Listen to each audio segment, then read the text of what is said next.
கீதா கங்கா ச காயத்ரி கோவிந்தேதி ஹிருதி ஸ்திதே சதுர்ககார சயுக்தே புனர்ஜன்ம ந வித்யதே. சம்சாரத்தில் வாழக்கூடிய நமக்கு முக்தியடைவதற்கான வழியைத்தான் சனாதன தர்மம் காட்டுகிறது. இந்த உலகத்தில் வாழும் பொழுதும் ஆனந்தமாக திருப்தியோடு மற்றவர்களுக்கும் நமக்கும் பயன்படும்படி ஒரு வாழ்க்கையை வாழ வேண்டும். இறுதியில் திரும்ப திரும்ப இந்த சம்சாரத்தில் பிறக்காமல் வைகுந்தத்தை அடைந்து ஆனந்தமும் பட வேண்டும். இதற்கான ஒரு எளிமையான வழியைத்தான் இந்த ஸ்லோகம் தெரிவிக்கிறது.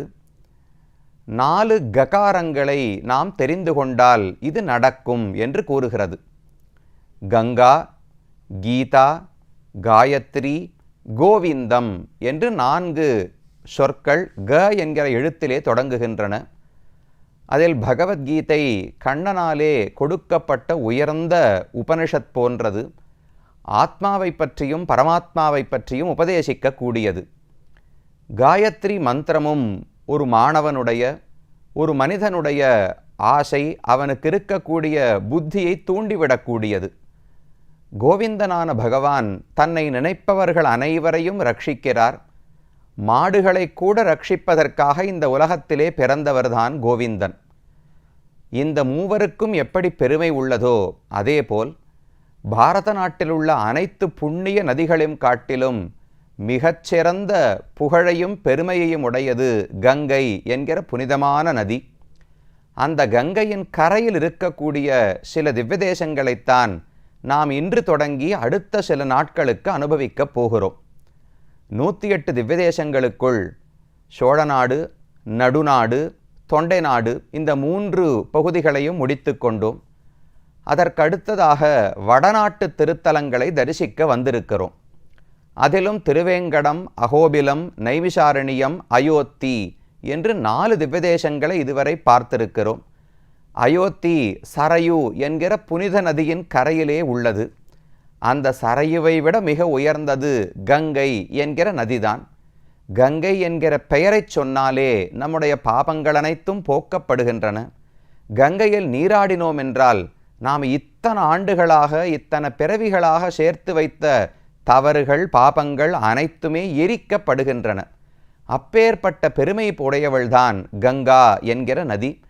பாரத தேசத்திலேயே உயிர் நாடியாக இருந்து எத்தனையோ லட்சம் கோடிக்கணக்கான ஜனங்கள் வாழ்வதற்கு ஆதாரமாகவும் இருக்கிறாள். அதேபோல பாரதத்தில் வாழக்கூடிய எத்தனை மக்களோ அவர்கள் அனைவரும் பகவானை அடைவதற்கும் துணையாக இருக்கிறாள். அப்படிப்பட்ட கங்கையின் கரையில் பல திவ்யதேசங்களிலே பகவான் காட்சி கொடுக்கிறார். முக்கியமாக பார்த்தோம் என்றால் பதரிகாசிரமம் என்று சொல்லுகிறோமே, வடமதுரை என்று தொடங்கி எத்தனையோ திவ்யதேசங்கள் இருக்கும் பொழுது பதரி என்று சொன்னாலே பத்ரிநாத் என்று பெருமானுக்கு பெயர். அந்த பெருமானை தரிசிக்க வேண்டுமென்று ஆசை இல்லாதவர்களே இருக்க முடியாது. அதுவும் குறிப்பாக 4 தாம் யாத்ரா என்று பாரதத்திலே பிரசித்தமானது. பாரதத்தினுடைய 4 மூலைகளில் இருக்கக்கூடிய 4 முக்கியமான தாம் இடங்கள், திருத்தலங்கள், அதற்கு யாத்திரையாக செல்லக்கூடிய வழக்கம் உண்டு.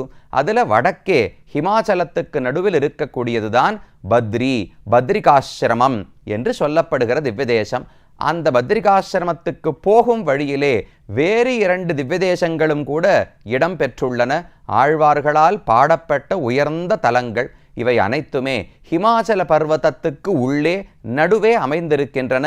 அவற்றை தரிசிப்பதற்காகத்தான் நாம் தற்போது தொடங்குகிறோம். இந்த பிரயாணம் தொடங்குவது நாம் கடைசியாக அயோத்தியிலே விட்டிருந்தோம். அங்கிருந்து வடமேற்கு திசையில் பிரயாணித்து வந்தோம் என்றால் ஹிருஷிகேசம், ஹரித்வாரம் என்று கேள்விப்பட்டிருப்பீர்களே. இது ரெண்டுமே பூமியில, ஹரித்வார் என்பது பூலோகத்தில், அதாவது பூமியிலே நம்முடைய தளத்தில் இருக்கக்கூடிய ஒரு இடம். அந்த இடத்தில்தான் மலையில் ஓடி வரக்கூடிய கங்கை முதலில் பூமியை தொட்டு சமமான தேசத்தில் ஓடுகிறாள். கங்கை மலையிலிருந்தானே இறங்கி வருகிறாள். வந்தவள் சமதளத்தை தொட்டு பூமியிலே ஓடத் தொடங்கக்கூடிய இடம்தான் ஹரித்வாரம் என்று சொல்லப்படுகிறது. துவாரம் என்றால் வாயில். ஹரி பகவான் ஸ்ரீமன் நாராயணன். இது வழியாக போய்த்தானே மலைக்கு மேலே ஏறி பத்ரிநாத் பெருமானை சேவிக்க வேண்டும். அதனால் ஹரியான பெருமானை தரிசிப்பதற்கு இந்த இடமே வாயிலாக இருக்கிறபடியால் ஹரித்வாரம் என்று அந்த திருத்தலத்தை கொண்டாடுகிறார்கள். நல்ல பரந்த கங்கை, நல்ல அகலமான ஓட்டத்தோடு வேகத்தோடு கூட, அதுவும் நாம் ஒரு அக்டோபர் மாதம் மழையெல்லாம் முடிந்த பிறகு போனோம் என்றால் அப்படி 2 கரைகளையும் தொட்டுக்கொண்டு நம்மால் தாங்க முடியாத வேகத்தோடு கங்கை நதி ஓடிக்கொண்டிருப்பாள். பார்ப்பதற்கே அவ்வளவு ஆனந்தமாக இருக்கும். அதில் நீராட வேண்டும், ரொம்ப ஜாக்கிரதையாக தான் நீராடணும். அதில் சங்கிலியெல்லாம் பிடித்து கொண்டு ஒருத்தர் 2 பேர் கையை பிடிச்சிட்டு தான் நீராட வேண்டும். ஆனால் நீராடுவதற்கு இறங்கினால் வெளியே வருவதற்கு மனமே வராது. அப்படி ஆனந்தமாக திரிவிக்ரம பெருமானுடைய ஸ்ரீபாத தீர்த்தம், சாதாரணமான தீர்த்தமா? நாம் கோவிலுக்கு போகிறோம், எங்கு போனாலும் பகவான் பெருமானுடைய தீர்த்தத்தை கொடுக்கிறார்களே. எதற்காக? அவர் உண்ட தீர்த்தம், அவர் குளித்த தீர்த்தம், அவர் திருமேனியில பட்ட தீர்த்தத்தை நாம் உட்கொண்டோம் என்றால் அது நமக்குள்ள இருக்கக்கூடிய அழுக்குகள், தேவையில்லாத எண்ணங்கள், ரஜோகுணம், தமோகுணம், இது அனைத்தையும் கட்டுப்படுத்த உதவுகிறது. பகவானுடைய தீர்த்தம் மட்டுமல்ல, ஏதத் சமஸ்த பாபானாம் பிராயஷ்சித்தம் மனிஷிபிகி நிர்ணீதம் பகவத் பக்த பாதோதக நிஷேவனம் என்று தெரிவிப்பார்கள். பகவானுடைய பக்தர்களின் திருவடிகளை விளக்கி அந்த தீர்த்தத்தை உட்கொள்வதும் எல்லா பாபங்களையும் போக்குமாம். அதைத்தான் ஸ்ரீபாத தீர்த்தம் என்று கொண்டாடுகிறோம். அப்படி திரிவிக்ரம பெருமானுடைய ஸ்ரீபாத தீர்த்தமாக விளங்குபவள்தான் கங்கை என்கிற நதி. இந்த நதி பூலோகத்தில் ஓடிய நதியே கிடையாது, எங்கோ ஸ்வர்க்கத்திலே தான் ஓடிக்கொண்டிருந்தாள். அந்த நதியை பகீரதன் என்பவர்தான் கீழே பூமிக்கு அழைத்து வந்தார். அந்த கதை என்னன்னு தான் இன்றைக்கு பார்க்க போகிறோம். ஏன்னா மேலே பார்க்க போகிற தலங்கள் எல்லாம் கங்கையின் கரையிலே உள்ளன. அப்போ முதல்ல கங்கையினுடைய பெருமை என்ன, அவளுடைய உற்பத்தி கதை என்னன்னு பார்க்க வேண்டாமா? ராமனுடைய முன்னோர்கள், சூரிய வம்சத்து அரசர்களுக்குள்ளே சகரன் என்று ஒரு அரசன் இருந்தான். அவன் பெரிய ராஜா, பெரிய யாகங்களை எல்லாம் செய்து பழக்கப்பட்டவன். அவனுக்கு 2 மனைவிகள். ஒரு மனைவியினிடத்தில் 60,000 குழந்தைகளை பெற்றெடுத்தான். மற்றொரு மனைவியினிடத்தில் ஒரே ஒரு குழந்தை, அசமஞ்சஸ் என்று அந்த குழந்தைக்கு பெயர், அந்த பையனுக்கு பெயர். இப்படி 60,001 பிள்ளைகள் இருந்தார்கள். அந்த சகரன் ஒரு அஸ்வமேத யாகம், குதிரையை வைத்து செய்யக்கூடிய யாகத்தை தொடங்கினான். அவன் செய்வது பொறுக்காமல் இந்திரன் அந்த குதிரையை திருடி எடுத்துக்கொண்டு நேர பாதாள லோகத்தில் போய் அங்கு கபிலாச்சாரியர் என்று ஒரு பெரிய ரிஷி, பகவானுடைய அவதாரம் கபிலர் என்பவர், அவர் தவம் செய்து கொண்டிருந்தார். அவருக்கு பக்கத்தில் அந்த குதிரையை கட்டி வைத்துவிட்டு இந்திரன் சென்று விட்டார். யாகத்துக்கு குதிரை இல்லாமல் செய்ய முடியாது. அப்ப சகரன் தன்னுடைய 60,000 மகன்களையும் பூலோகம் முழுவதும் தேடுவதற்காக அனுப்பினார். எங்கு தேடியும் குதிரைகளை கண்டுபிடிக்க முடியவில்லை. சரி, வேறெங்காவது இருப்பார்களோன்னு பூமிக்குள்ளே தோண்டி கொண்டு சென்று கடைசியில பாதாளம் வளைக்கும் தேடிக்கொண்டு போனார்கள். அங்கு போய் பார்த்தால் கபிலாச்சாரியர் அமர்ந்து தவத்தில் கண்ணமூடின்னு இருக்கார். அருகில குதிரை மேய்ந்து கொண்டிருக்கிறது. இவர்தான் திருடி இருக்க வேண்டும் என்று கோபப்பட்டு அவரை தாக்குவதற்காக அனைவரும் ஓடினார்கள். அவர் கண்ணை திறந்து பார்த்து கோபத்தோடு 60,000 மகன்களையும் சாம்பலாக எரித்து விட்டார். அவருக்கு இருந்த தேஜஸ் பார்த்தவுடனே அனைவரையும் எரித்தார். சகரன் இன்னும் பூலோகத்தில் காத்து கொண்டிருக்கிறார். போன குதிரையையும் காணும், 60,000 மகன்களையும் காணும். என்ன செய்வதுன்னு தெரியாமல் காத்திருந்தார். அப்ப இன்னொரு பிள்ளை, அவனுக்கு அசமஞ்சஸ் என்று பெயர். பெயரை பார்த்தாலே அசமஞ்சஸ், எதையும் செய்வதற்கு லாயக்கு கிடையாது, சாமர்த்தியம் கிடையாது. அதனால் அவனிடத்தில் சொல்லி பிரயோஜனம் கிடையாது. அந்த அசமஞ்சஸனுடைய பிள்ளை அம்சுமான் என்று இருந்தான். அவனிடத்தில் சகரன் பேரனிடத்தில் தாத்தா பிரார்த்தித்தார், நீ போய் தேடு என்று.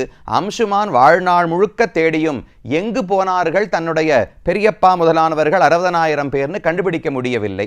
அவனுடைய பிள்ளை திலீபன் என்று இருந்தான். அவன் வாழ்நாளிலும் கண்டுபிடிக்க முடியவில்லை.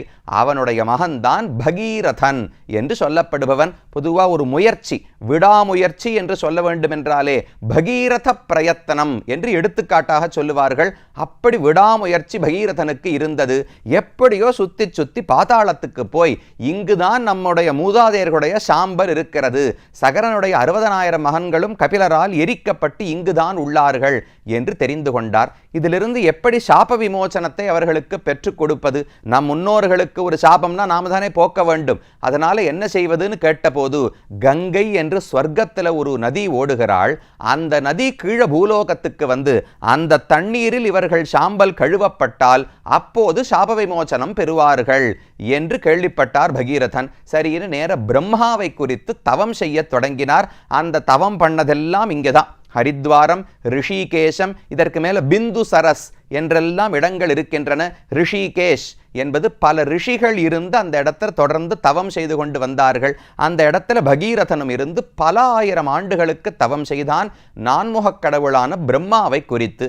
அவர் சரின்னு மனமுவந்து வந்து என்ன வேணும்னு கேட்டார். இது போல ஆகாசத்துல கங்கைன்னு ஓடுகிறதாமே, அந்த நதி வேண்டும். ஏன் முன்னாடி பூலோகத்துல கிடையாதானால் நாம் இப்போது பூலோகத்தில் பார்ப்பது மட்டும் கங்கை நதி கிடையாது.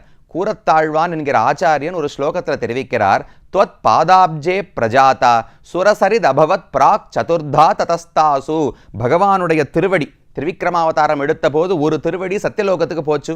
அந்த திருவடியை தன்னுடைய கமண்டலுவில் இருந்த தீர்த்தம் தர்ம தேவதையே தீர்த்தமாக உருவெடுத்து கொண்டாராம். அந்த தண்ணீரால பகவானுடைய திருவடிகளை கழுவினார் பிரம்மா. அந்த தீர்த்தம் தான் கீழே கங்கையாக ஓடி வருகிறது. அது முதல்ல 4 பிரிஞ்சுதான். அதில் ஒன்று துருவலோகத்தை குறித்து போச்சு, ஒன்று ஸ்வர்கலோகத்துக்கு வந்தது. அந்த ஸ்வர்கலோகத்தில் வந்தது 7 பிரிந்தது.